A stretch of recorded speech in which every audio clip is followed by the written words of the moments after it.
Vegetable biryani செய்யும்போது புதினா, கருவேப்பிலை, கொத்தமல்லி ஆகியவற்றை தேங்காய் பால் சேர்த்து பிறகு சேர்த்தால் மணமாகவும் சுவையாகவும் இருக்கும்.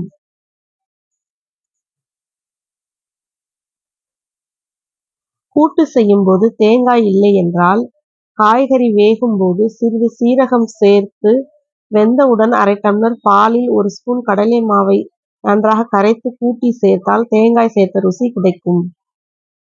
மோர் குழம்புக்கு மசாலா அரைக்கும் போது சிறிதளவு ஓமத்தை சேர்த்து அரைத்தால் குழம்பு ருசியாகவும் வாசனையாகவும் இருக்கும்.